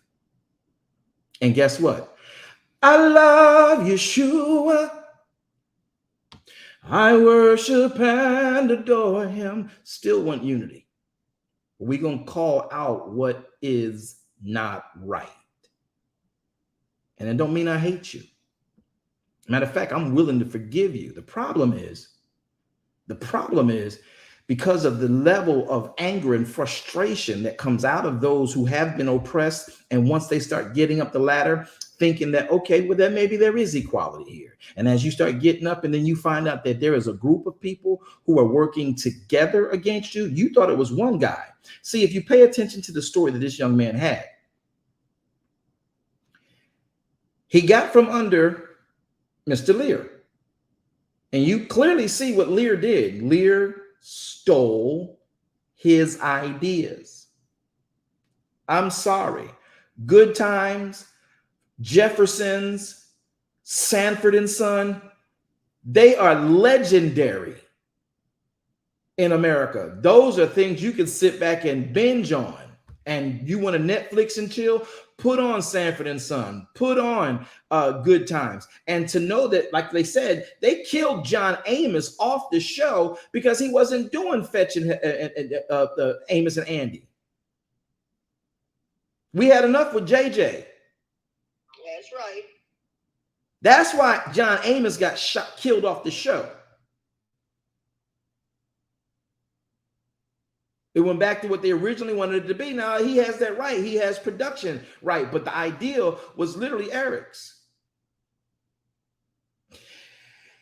Eric got the opportunity because one of the guys who was on a show called All in the Family with Archie Bunker, a young man came through and he wanted his role sort of kind of expanded. In expanding it, that's how you got the Jeffersons. That was Lionel. Tell the truth, Apostle. That's it. So now, how did that get done? And Eric brought the idea, but Eric ain't got no name, he ain't got no credit, he ain't got nothing. Now, when they finally gave him the idea for Sanford and Son, they were doing some remake from the UK, and Step in Toe or whatever the guy was over there, it was a very similar program. He said, look, if you want to get people to really laugh, he said, use Red Fox. Who the heck is Red Fox? Red Fox would never be sitting at my dinner table. Who is Red Fox? Now, you know that that's a colossal hit. He does this in a couple of months behind his back and takes it and says, hey, here it is. No credit, no accurate. And this is the systemic issue. This is the consistent. This is the issue in perpetuity. They may give you more money, but just because you get more money, that's just based on inflation, baby. You don't have artistic right. That is your IP. That's right. Stolen. And they who don't do what you do get paid for it in perpetuity. This is the real essence of what these two guys on different platforms are talking about. Why do you say that, Apostle? Well, here's where you might not pay attention. Both the music industry and the basketball or athletic industry deals with contracts. Until recently, we did not have mogul Black agents. You go and check the records, you will find who are the majority, and I do mean 70% of the agents for Black artistry. These contracts are passed between their colleagues. These are things done in meetings and boardrooms that you and I don't have access to.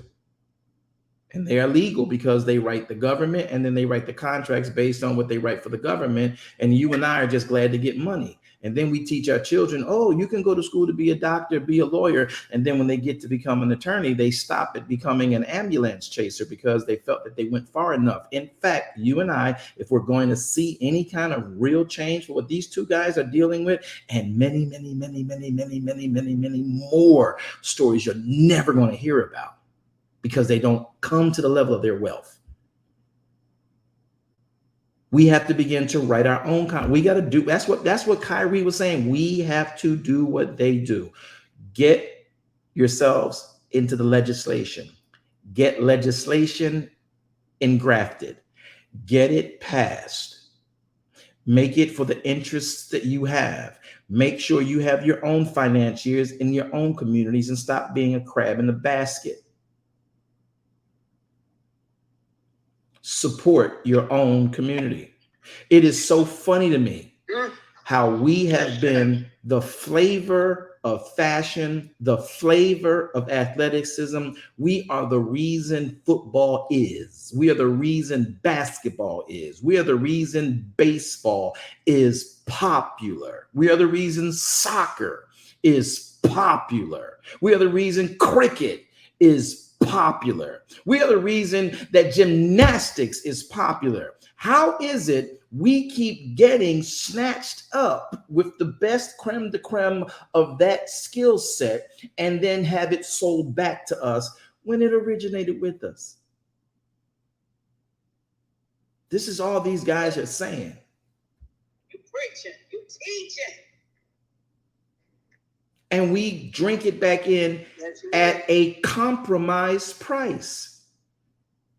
Why is it I got to go and pay $897 to look at an artist who grew up next to me at the Madison Square Garden? Oh, you don't want to talk about that part. Talk about it. I'm from Jersey. I've met and hung out with, she's deceased now, her friends before she got popular. I heard her voice, like up front and close and personal. We shared a hookah pipe together. How is it her talent got sucked up by somebody else, and now I got to pay $1,000 just to see her at a concert in Atlantic City? Why am I being sold back a talent that is from us? And then we don't take the time to realize, okay, let us push you up. And now, after a while, after so many years, because you don't have money, once you get a little bit of money, you think that you've got money, but the money they give you, trust me, it ain't what they getting. It ain't like you, oh, we 50-50. And this is what James Brown tried to let y'all know about. James Brown has my absolute 100 respect. Yes. That man owned his own music from rip. He found out how the first contract writer wrote his contract. I'm sorry, y'all. If you look at the history, who was his ethnicity? You read the story about New Edition. You read the story about NWA. Guys, they got a hold in that industry. Do I hate them? No. Should I mimic them? Yes. That's all Kyrie is saying. And that's what Kanye ultimately is saying, just didn't know how to say it. Do we hate? No.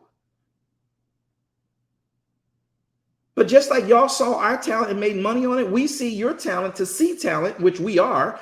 That would be we cut the middleman out at that point. We can do what you do. If you do that, we're going to get you for this legal statement of conflict of interest. We're going to get you for the legal issue of, what's that phrase? What's the legal phrase for it? No compete. And if you pay attention to what happened to Eric, when he finally got free of Lear, went on to write Cooley High. So y'all need to know this guy is a real writer. He ain't some joker just because he went down on crack in the 90s. Everybody went down on crack. Shoot, I went down on crack. Everybody went down on crack in the 90s and the 80s, okay? It was sold to our neighborhood.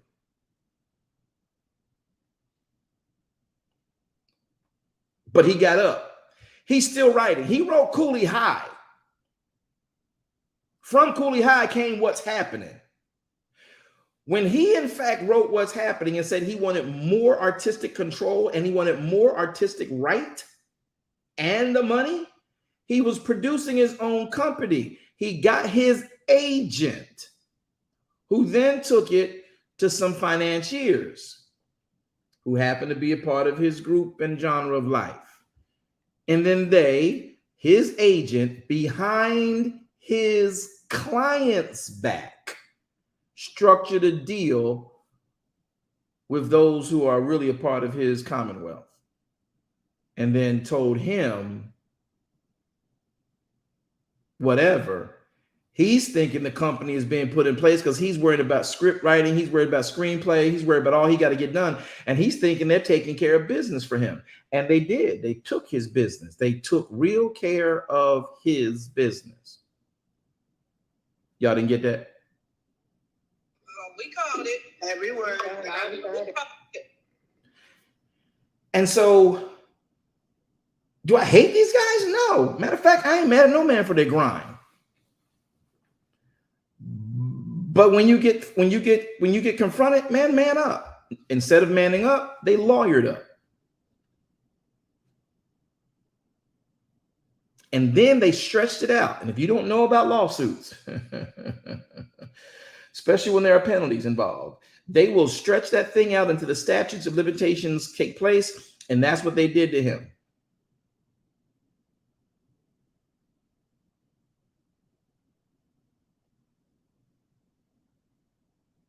And now he's sitting there, and $1 million in the 90s wasn't bad. but it was nothing to be compared to what ABC would have had to pay out. And then watch this. When your lawyers from that Commonwealth tell you, if you don't take this settlement, we're going to walk off the case. Well, my agent partnered with them. Now my attorneys is partnering with them. So how deep does this system and gridlock for my advancement extend? So now you got control of my attorneys because y'all buddies. You got control over my agent because y'all buddies. And now we got this thing sold with this conglomerate, and they are also working with you extensively. So now they are all in cahoots. Get rid of this guy. Just give him some money, pay him off, get him out the face. And if he don't like it, get rid of him. So let's get this through so we can get his name off this stuff and basically steal what he has. So guys, the reason I brought this particular one on, and the one I brought on Wednesday, is to show you that this thing goes deeper than what you're hearing propaganda. The propagandizing that he is and Kanye or Kyrie, two people I don't rock with. And that may be an indictment in itself, but I don't rock with because their thinking, unless I get to talk with them and chat with them, their thinking does not correlate with mine, except on this. And they found out what they needed to find out and have been fighting it for a long time. And now they finally got themselves in a position to come out of this. Same thing with Bill Cosby. Same thing with, y'all don't like this, same thing with Prince.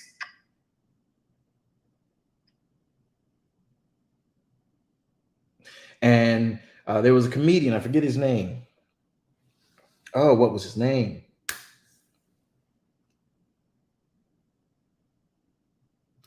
Him and Richard Pryor worked hard together. Richard Pryor.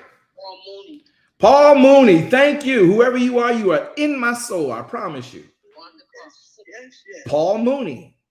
And if you don't know who he is, go back and check him out. Now, he foul. He's a little foul because he's straight. And he's looking at what he's looking at in the back channels, and he could never get people to work together. People don't realize what Richard Pryor did. Richard Pryor did what now Kevin Hart, Cat Williams, who's the other comedian? Dave Chappelle. Now Tiffany Haddish. These guys are learning now that we have to begin. Oh, Martin Lawrence. That was my guy. That's my guy. And Eddie Murphy. They did what Richard Pryor was doing, but Rich could always get silenced. Flip Wilson, played with it a little bit, whatever. Paul Mooney and Rich had an idea. And the moment that you start doing these different things, those who have been the holders of the reins of that idea, like power's about to shift, so shut down the shifter. And guys, this is all it is. It's an age-old systemic problem. Yes, it is. Surely is. So what are we protesting about now?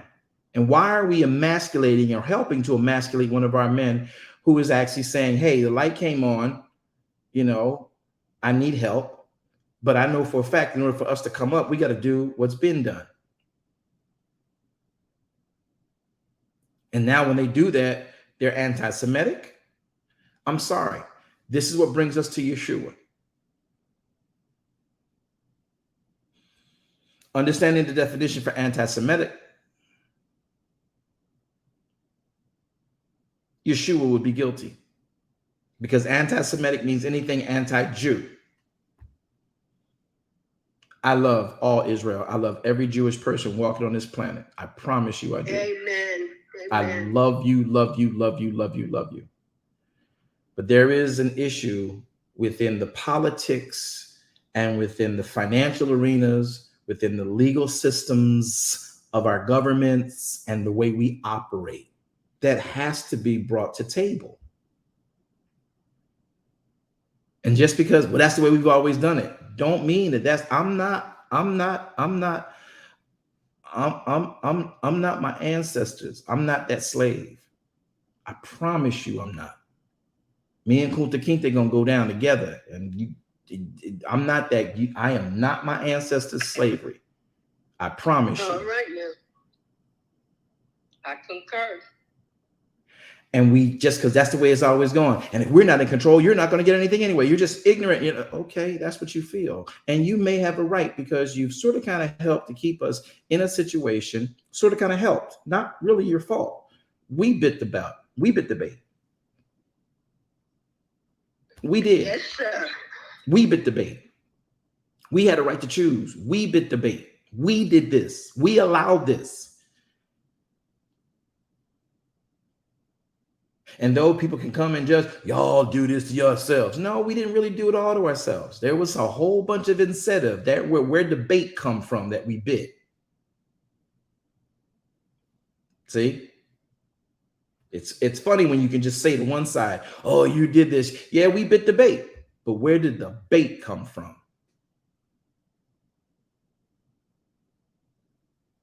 What's the purpose for the bait?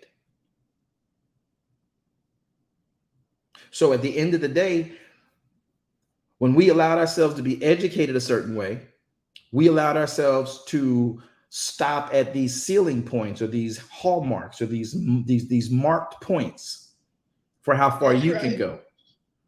And then we said, oh, this is as far as you can go. I remember being in school, and I told them I wanted to be a doctor. You know what they told me? Keep playing basketball. You're good at that. To this day, I'm offended by that, because now I'm older and I know better. I know the whole system of that now, because the same one that told me to keep playing basketball would have come to me and said, I want to be your agent. And me being ignorant of money in the world, or how it works, would have taken that little bit of crumb to be and have an agent, to have them introduce me to areas where money is in excess, but never bring me in as an equal partner. But always use my gift as a way for them to make money very easily. And I do mean an excessive amount of money very easily, just off the fact that they signed my name to a document. I got to go out and work. I got to go out and work. I got to go out and stretch. I got to go out and do all these different things. I got to be the one who's up working all day, every day, huffing down the fields, getting my body in shape, sacrificing this or sacrificing that, then getting stressed out and taking some pills to, to kill my pain and cramps and all this stuff, and then get addicted to them. And they got to manage that. And then my mentality. And now you're telling me I got to dress a certain way. I got to talk a certain way. I got to act a certain way. And if I don't do that, then my contract gets cut. My money gets cut. And if I don't perform this way, then my money gets cut, but you still get paid. See, I'm offended by that, because I could have gone and been an MD. That's what I wanted to be, an MD. And I also wanted to be an attorney. And I would have been a darn good attorney. I promise you that. Me too. But when I started reading those words in Italian and in Greek and in Latin, I was like, I don't even know what that word means. What is that word? Why does it sound like that? I can't do that word. Y'all might have missed that, but I didn't miss it. Okay, cool. And then there's no help at the time I was coming up. And what saddens me most is that we did have a lot of people just like me, melanated, coming up, who did at least get their head above water and never took the time, because they were so worried about building their own house, that not realizing that to build up those coming behind you made your house a mansion. Yeah, I mean. So when we have to understand what we must do and how this must look, I need you to understand that this conversation, when we understand what this does and what it really is, you will find yourself now better able to do what the kingdom requires of you. Because other people who don't believe like we believe in the Torah, we don't believe that, follow peace with all men, holiness without which no man shall see Yahweh. We believe, man, it's time to fight. We need a revolution. I agree with a revolution, but, the revolution first starts with the evolution, the evolving of us starts with a revolution, but the revolution does not have to be violent. That means we revisit. Yes, sir. We revisit. Now, there are some things, if you punch me in my face right now as a black man, I can't guarantee I'm not going to punch you back. And if I punch you back, it ain't going to be, somebody's not going to live. I'm just telling you what I'm being real with y'all. Y'all think I'm rude. You think I'm wrong. I'm sorry. I'm sorry. I am still to this point, though I have a lot of LEOs that I vow for and I love. If it ain't them bringing me under some whatever in another element, an LEO from some other place, I don't know what to expect, and I'm going to be on complete guard, and I will not be your highlight. And I'm saved, sanctified, Holy Ghost filled, fire baptized, and on my way to see the King.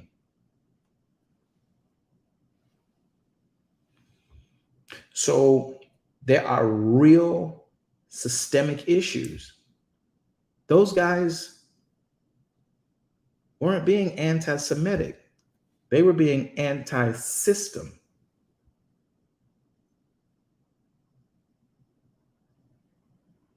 Problem is, who writes the legislation for the system? See where this is going? So if you're distracted by the element of racism and anti-Semitism and you direct this to a particular people, they don't care who the people are. They care that whoever is over their contracts, who's ever controlling them, just like now with this guy, Kyrie.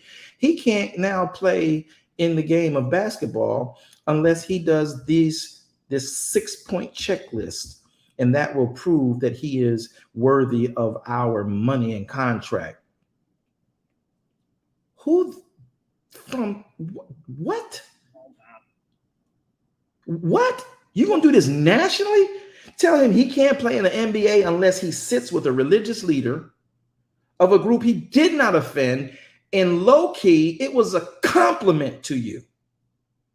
But because you got yourself all up in the hype because somebody else who wrote it had an anti-Semitic, I don't even know if that's the truth now that I've listened to most of it. They just recited history. It just makes you look bad. Now, if that's not you, all right now. You don't do that. Now, if it is you, that's another conversation.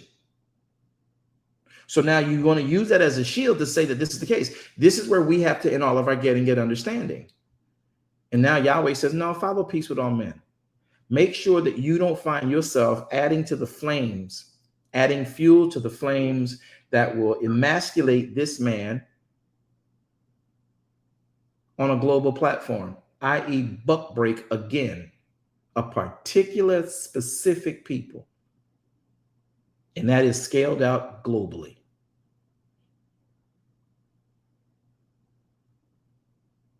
Yes, sir. So I want to make sure that we all understand that these are the types of things that we have to make sure we keep in our forefronts before we rise up in this rage. Be righteously indignant, if anything, but make sure you follow peace. Now, again, I am not submitting you to keep getting punched in your face and let them tell you this is makeup we putting on you.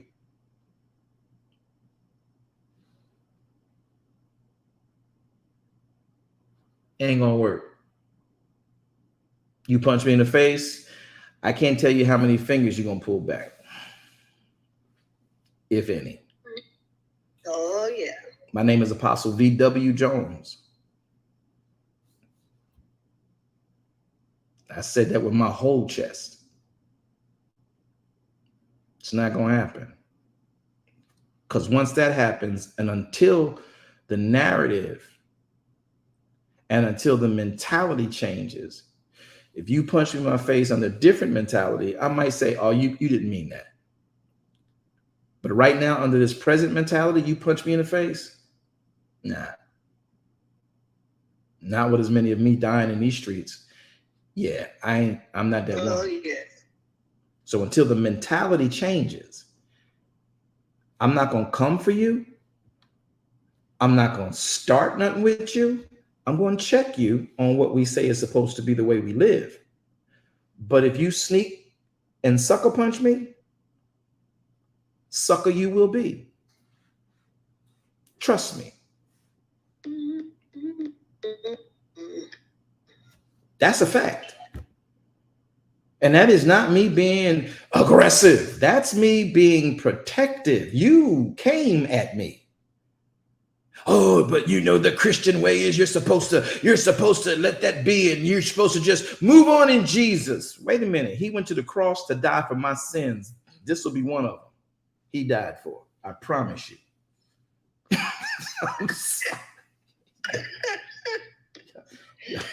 Yes, Lord. Y'all don't want to talk to me. I think the whole half the church just left the ministry.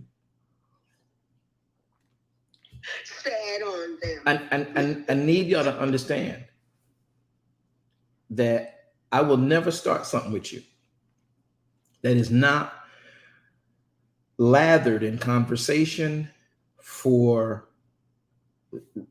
something to be revisited. But if you are ignorant enough not to have the fortitude to converse about a subject matter of significance that affects the way you and I will see each other, to where we can be harmonious in the same space, geographically or however, even religiously, and then you feel the need to be violent with me, I'm not going to bring violence, but you won't be dropping it off at my door. I will finish that matter. You know what? You shouldn't be a pastor. You have no resolve. You have no constraint. Trust me. The fact that we having a conversation is the very first part of my power.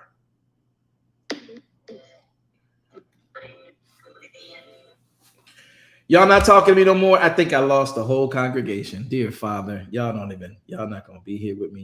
Y'all all right? Who can come off mic and tell me we good? Are we good? Anybody? We good. We're here with you.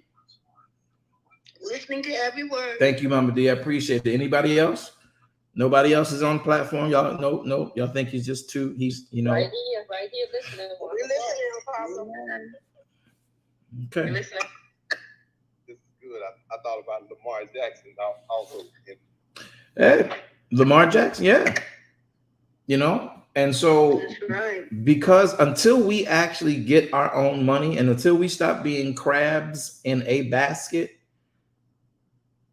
and acting the way crabs act in a basket, each of them want liberty. But if the crabs in the baskets could work together and not be selfish, they could link themselves out of the basket easily. Just connect their clippers one to the other. And then who's ever at the bottom of the barrel, start climbing out, making sure that the last one in the barrel is on the last link, and they climb up on those, and then the last one climbs up, and then we're all out of the basket. Who put him in the basket? The basket's the issue, but we can't deal with that right now. We got to deal with how to get out of it. And that's what Kyrie, and that's what Kanye, and that's what James Brown, that's what Michael Jackson, that's what Malcolm X, that's what even Farrakhan to a degree, that is what anyone who is Tony Brown, that is what these people who are realizing that this is what Al Jarreau, Sidney Poitier, Bill Cosby, Paul Mooney, Richard Pryor, and it seems like though we have all this wealth, why can't we bring it together? FUBU, that was the purpose of them, for us, by us. What happened to that? Black Lives Matter, and it gets bought out. By who? Who buys out Black Lives Matter? Who buys out FUBU? Who buys out every organization who started trying to make it better in its community and then got caught up in the money game and saw lights instead of the dark streets, and then allowed themselves to get caught in a vortex that kept them away from the very origins for why they became? See, we don't know how to stay focused.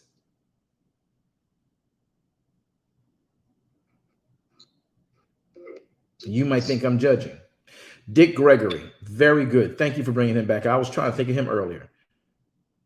Even Dr. Sebi, you know, there are so many legends that we have just not connected with that all saw the same thing, but they were purposefully left apart and isolated and literally phones tapped, followed, and then charged with different types of legislations. Who controls that? It's the system. Problem is, who's writing most of the contracts and all this stuff for the systems? Guys, I know you think that I'm being probably extreme, but I'm really not. I want us to understand that it's not the Jewish people, it's not the white people, it's the system. The issue is the system does incorporate Africans, melanated people, Caucasians, Mongoloids, Caucasoid, Negroid. It's a system. And if you happen to get in and you're in that game and you can get control and you're a part of that control power, that table, then you're not going to want to give up your seat at the table. But this is not anti-Semitism. The people that they deal with happen to be Jews writing their contracts, and they want out of the contracts that they kept getting put into, and they would leave one group and go to another group, and they'll find out later on that that whole group was all together and one group was silent while they was pushing the group, because they knew if I knew you was friends with them, I wouldn't do business with you. So they kept it quiet and still got the money, because that's the best way. Hey, I'll be quiet. If they don't like me, fine. I know I did them wrong, whatever it is, but they don't like me. Don't tell them we working together, but let's just keep getting paid. And guys, until we wake up and you want to be woke, that's what woke look like. Wake up. Just pay attention and know that if somebody's buying your commodity, you can sell your own commodity. I'm going to say it again. If somebody can buy you as a commodity, you can sell yourself. But fast money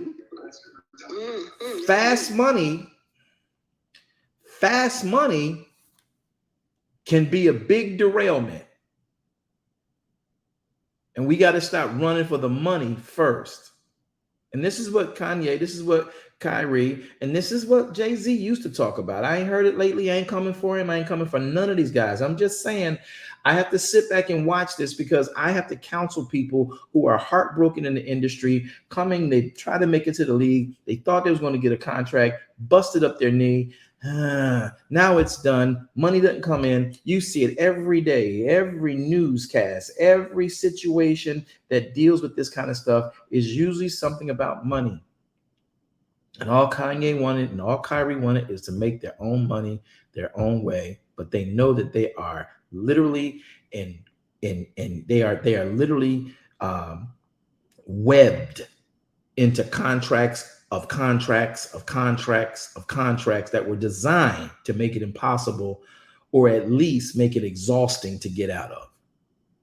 And see, if you don't know that much about the business, then you would think the shallow conversations that you're hearing on the streams and these trending topics are about race.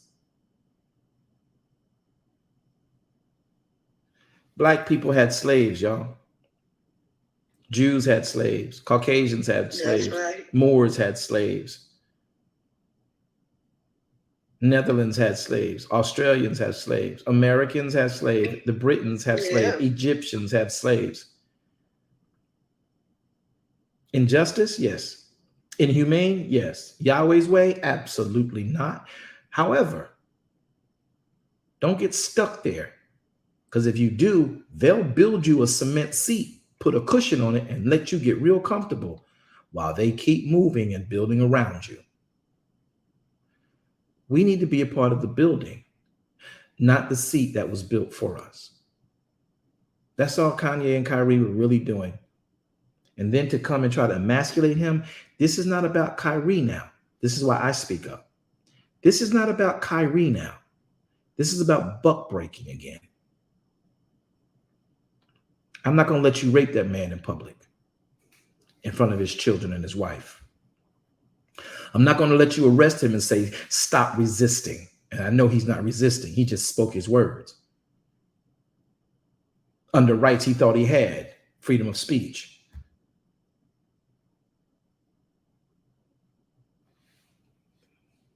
And because he called one cop crooked, all the cops want to kill him.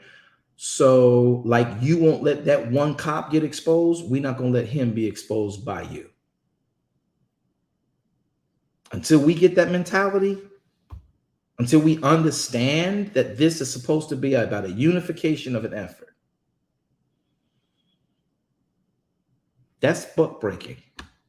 Are we going to let it happen? I'm not telling you to be violent. I'm telling you to be smart. Pay attention to what's really happening. Because what's going to happen to our teenagers and the other guys in the industry who are coming up, who are trapped in these contracts. There was a movie called The 5 Heartbeats. Big light-skinned brother was trying to steal the heartbeats. He did effectively get one of them anyway from the agent they started with. The agent they started with was about excellence. He was about intellect. He was still sort of kind of, not really aggressive. He was like, we're going to do it. We got to do it this way. And it was the right way. And the other one came in. He's like, look, we bullying things. We making money. We making moves. But they weren't bullying the people who needed to be affected. They were bullying their own. And though he was making more money than the agent of the 5 Heartbeats, he in fact was making money by doing to his own what was being done to his own. And so you remember the scene where the one boy, he had his hair all slicked back. He came in, he was a competition to the 5 Heartbeats, and he was the pretty boy. It's Pretty Ricky, what they called him. And he goes into the office and he woofing and talking and being all deep. And he like, yeah, I ain't handling for this. He says, oh, you're not going to handle for this? Okay, cool. He picks up whatever he picks up, pistol whips the boy. At the end of the story, he's got the boy hanging out a 7-story building by his ankles. And the guys that were in the room making a contract with this agent, with this producer, are seeing that this guy can't get out of his contract unless he's dead. And when they pull him back up on the ledge, he's like, no, I'm good. Just keep paying me how you paying me. No, it's good. My bad. I was tripping. I was smoking some weed. My bad. Maybe it was the merit. I don't know. I think it might have been the liquor got to me. It made me feel I got that liquid courage. My bad. I shouldn't have came up in here like that. Now, everybody who's sitting in that office sees how this guy does contracts, and they're already in these contracts. Now what's going to happen? That man just got buck broke.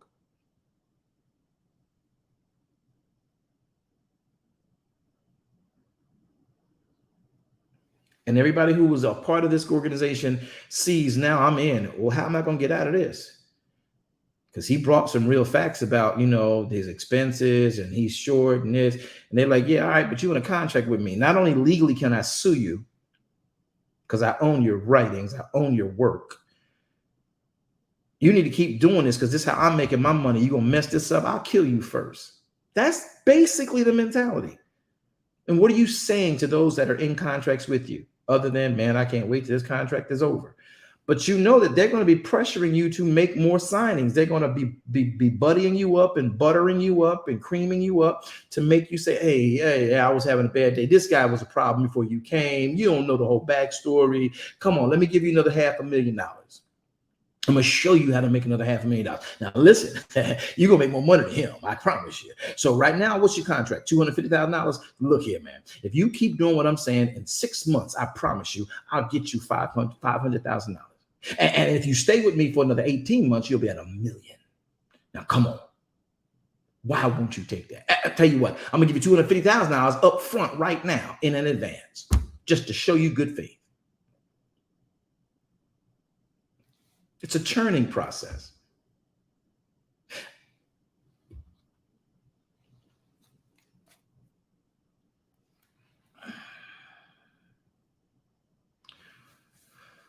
So Kanye, Kyrie, and YAHShua, what are we saying about them?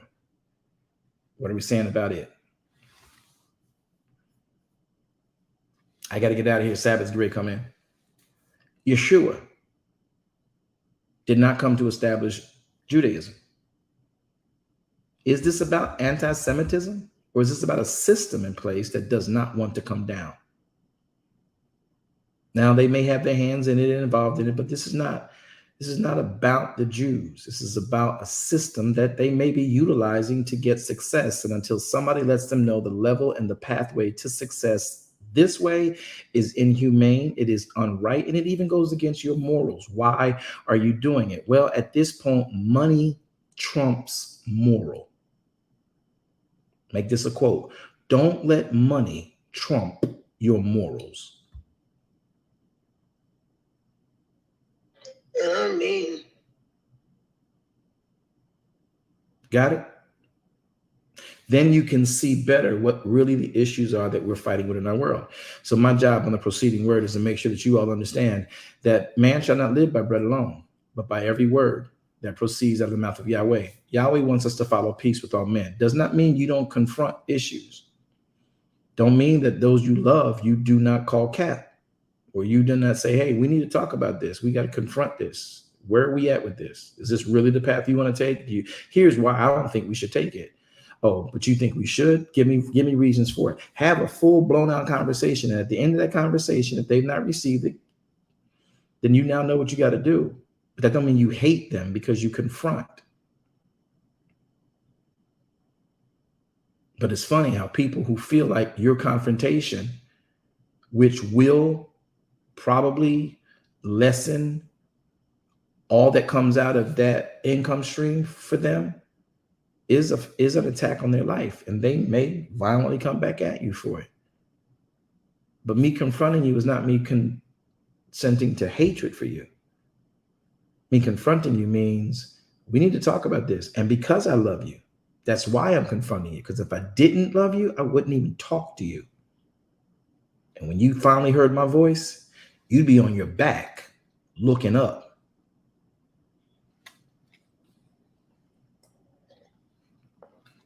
So let's not fall into every narrative, and do not. I cannot say how insulted I am that the cultures still believe that they can, in broad daylight and public, the indictment of ignorance to the arena that lets this happen to this young man is crazy. You think that you can scold this man like a boy? You're grounded. I'm taking back the Jordans I bought you. You're not going on the field trip next week. And you need to go down there and tell Miss Sally you're sorry for walking on her sidewalk when she was in her yard watering her grass. This is the kind of foolishness that looks like. That's a grown man, makes his own money, got his own family, can do many different things. And he simply called cap on who he thought was his partners, and then decided to say, we have to start doing things differently. We have to start doing things that are more geared towards what we have a value for, because clearly they don't care nothing about ours. I've been trying to talk to them for at least 10 years. This is where we are 10 years later of conversation. And now I'm telling the people who I think I can coagulate, who got my kind of wealth and platform, and maybe we can galvanize our people to do what those people are doing so we can come up like they are already up.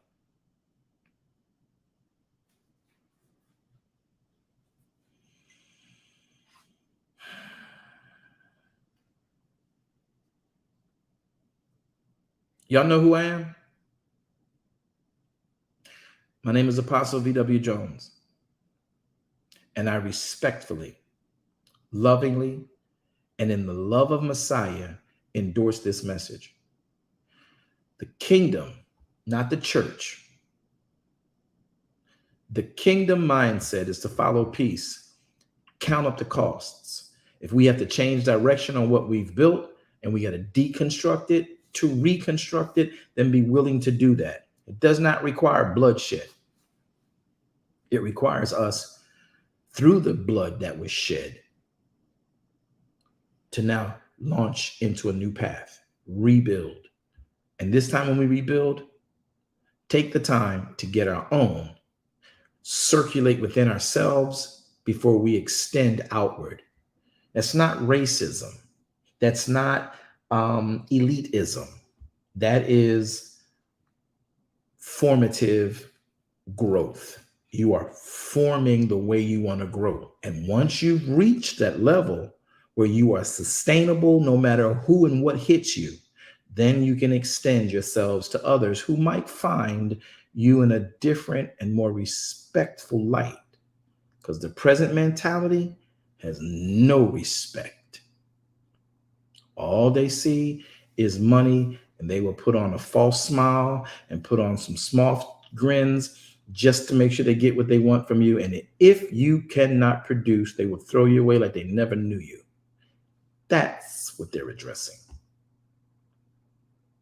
Not anti-Semitism, anti-system. All right.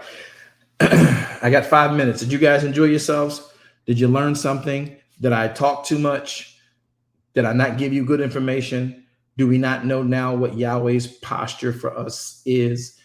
We are to, in all of our getting, get understanding. And I am not advocating violence in any way, shape, or form. But I'm also not telling you to take violence that comes at you and doesn't have a right to. I also want to make sure you understand that you have to articulate and educate yourself. You can't walk around here like Amos and Andy talking about we shall overcome. Overcome what?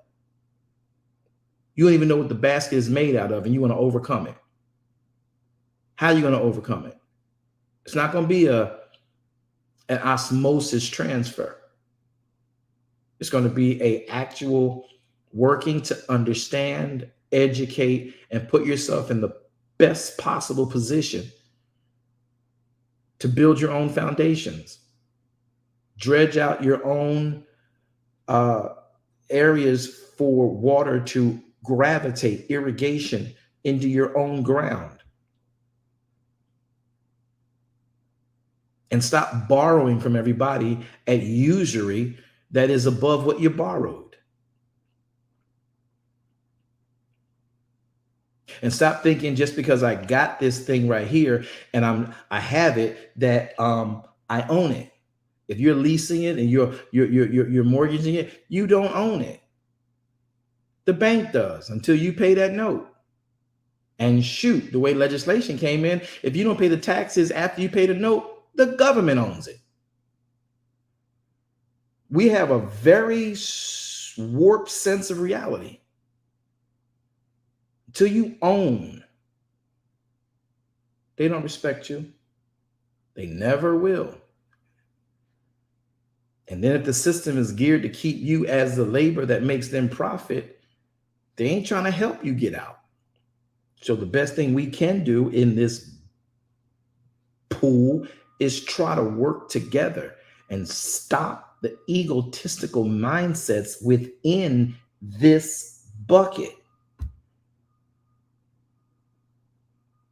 I can get us out of here. And everybody want to be the big chief.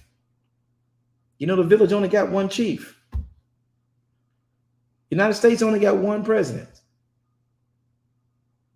A nation only has one king.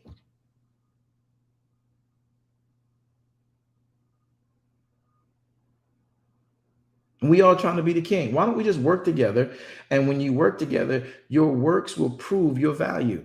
And then the people who all have the ability to be king can say, let that one right there guide us. I can support them better. I can be a better resource to them. I like their vision. I like where they're going. And they're younger than me. I can be a counsel to them. What you think? That's right.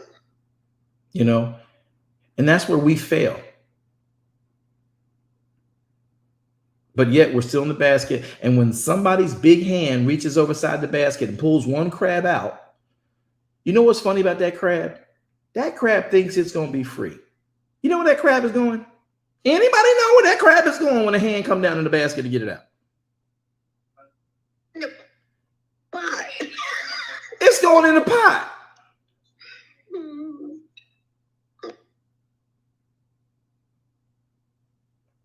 You ought to like that analogy? Makes you think though, don't it? Very good analogy. A true analogy. I want to get it like Jimmy got out. You don't know Jimmy got cooked because you in the basket. The pot's up on the stove. Y'all in two different places. You can't see Jimmy. You can't hear Jimmy crying because Jimmy's in the water with a cap on it. And when they put the cap on the basket, you and I are in, you don't know. So you think that they got free. Why don't you get out and get to the ocean, the right water? See, the water they put Jimmy in, Jimmy thought was, oh, I'm back in the water. No, you in the hot pot, bro. That's not the ocean you came from. All right now. Too late now. Jimmy don't realize it. Jimmy, it's hot in here. Oh, somebody up there cracking him open with some Old Bay. Talking about, it was good. Okay. Jimmy was good.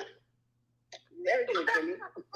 But the basket thinking Jimmy got out because they heard Jimmy's plop in some water. Oh, the ocean's on the other side of this basket wall. I'm going to get out of here. Forget y'all. Let me get out of here. Jimmy just got out. It can't be that far. I heard the plop.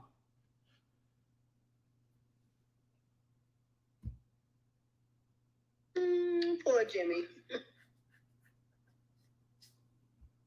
Actually,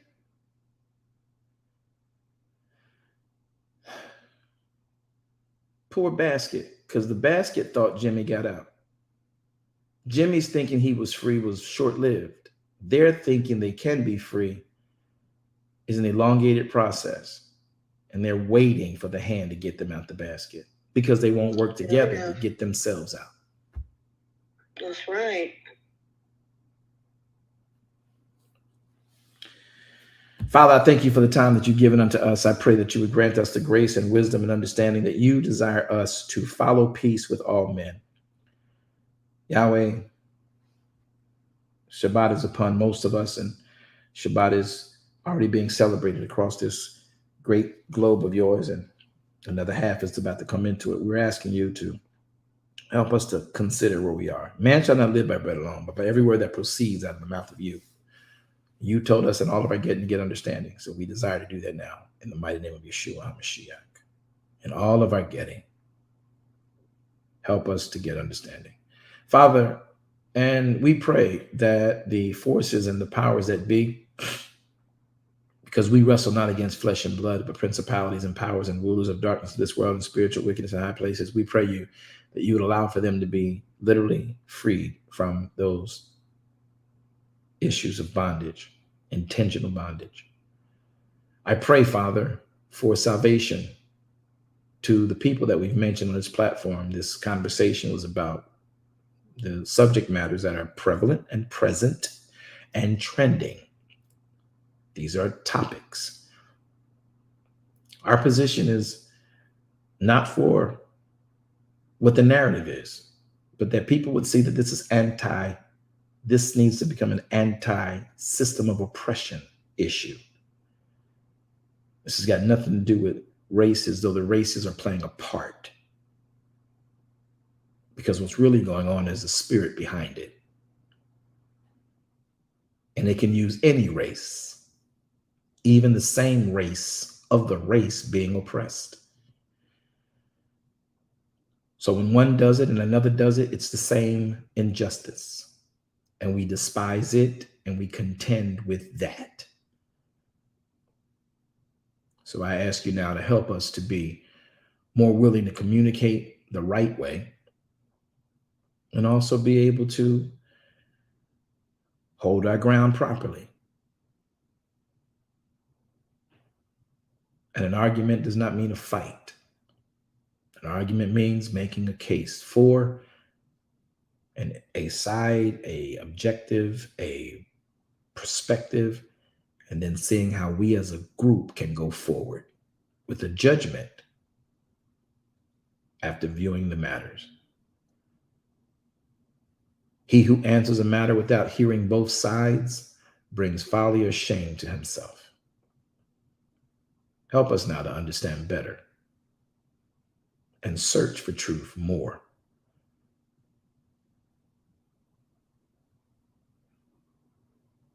In the name of YAHShua HaMashiach, we pray and we say, Amen. All right, everybody, it's been a joy to be with you guys. I hope that this was actually, I hope it was edifying to you guys. I'm gonna let you guys go. I got to come back later on. I'm gonna go and relax and get some stuff done before Sabbath. And I'll be back to study some great subject matters. But if you guys enjoyed this, would y'all let the rest of the world know that y'all enjoyed it? Could you make comment or flash your mics or let others on platform know that you enjoyed it? Facebook, YouTube. This was the bomb, Apostle. Absolutely enjoyed it. Very educational. Yahweh be praised. My brothers, I'm hoping we're still together. I'm hoping we'll always stand together for peace and unity for everybody. But where we stand starts at home. Let the life we love in our homes extend to the world until that is stabilized, until that is fortified. We have to be careful how we go out.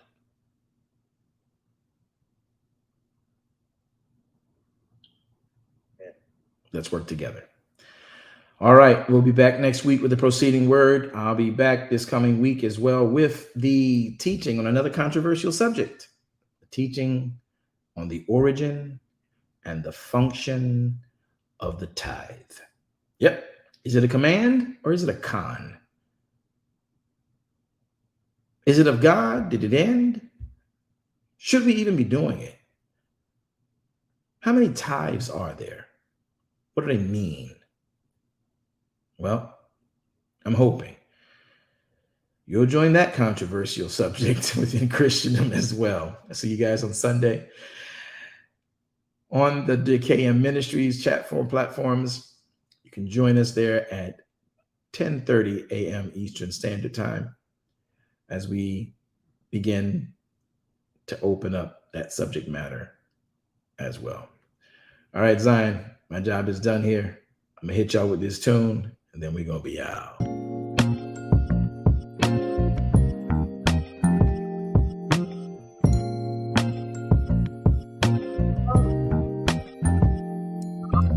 If you need truth, this is the place for you. Don't need to complicate it. It's best to keep it basic. Open the book, the word itself approved. He's Alpha and Omega, the answer since the early ages. What you should do is learn about the greatest. Just so you know, our door is always open. Let's study together instead of debating. Share our differences. Let love heal all that's broken.